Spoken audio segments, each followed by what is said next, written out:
Buenas tardes, mi nombre es Yaisa López, soy estudiante de la Universidad Abierta y a Distancia UNAD del programa de Tecnólogo en Regencia en Farmacia.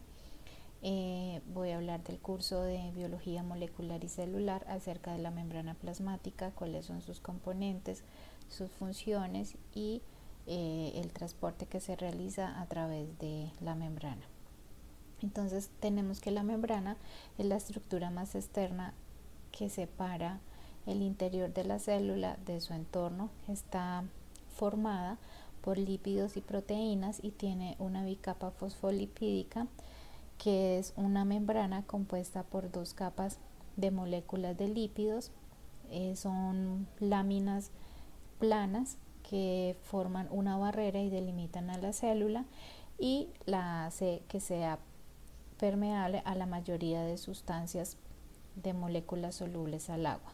Los fosfolípidos tienen una cabeza hidrófila, que quiere decir que aman el agua, y tienen dos colas hidrófobas, que quiere decir que no aman el agua. En los componentes, obviamente, pues los fosfolípidos que acabamos de nombrar, que es la estructura principal. También está el colesterol, que se encuentra incrustado entre las colas hidrofóbicas de los fosfolípidos de la membrana. Las proteínas integrales, que están incrustadas en la bicapa, que pueden o no extenderse a través de ambas capas.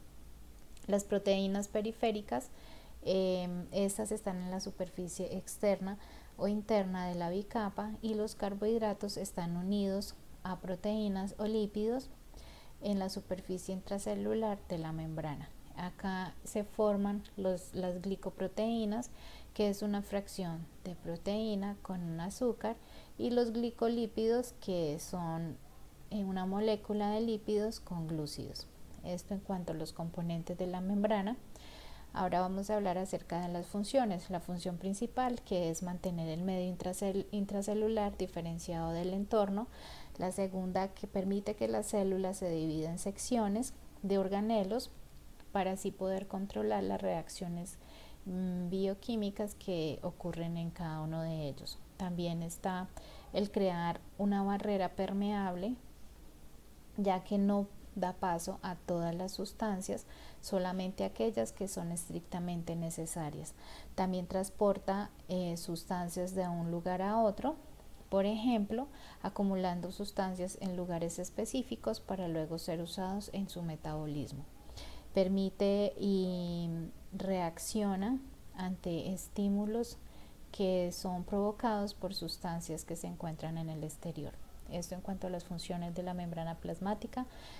Ahora vamos a hablar de algo importante, que es el transporte que se da a través de la membrana. Entonces, esta está formada por el transporte de pequeñas moléculas y el transporte de macromoléculas. En el transporte de pequeñas moléculas tenemos el transporte pasivo y el transporte activo. En el transporte pasivo encontramos también difusión simple y la difusión facilitada. El transporte pasivo se produce a favor del gradiente y en este caso no hay consumo de energía metabólica. Está la difusión simple, que es el paso de sustancias apolares como oxígeno, agua y dióxido de carbono. Se puede dar directamente o por canales acuosos.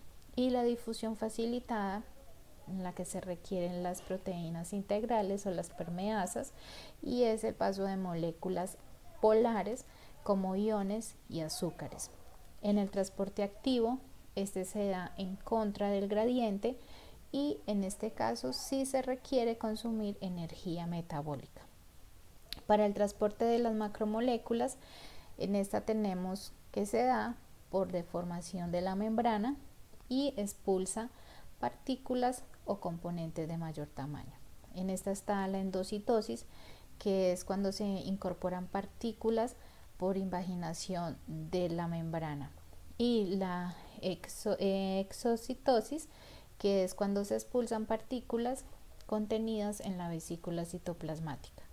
En la endocitosis tenemos dos partes importantes, que es la pinacitosis, que es cuando se absorben partículas hacia el interior de la membrana, membrana, y la exocitosis, la fagocitosis, que son la incorporación de partículas de mayor tamaño y forman grandes vacuolas. Esto en cuanto al transporte de la membrana plasmática. Algunos puntos importantes que debemos tener en cuenta. Muchas gracias.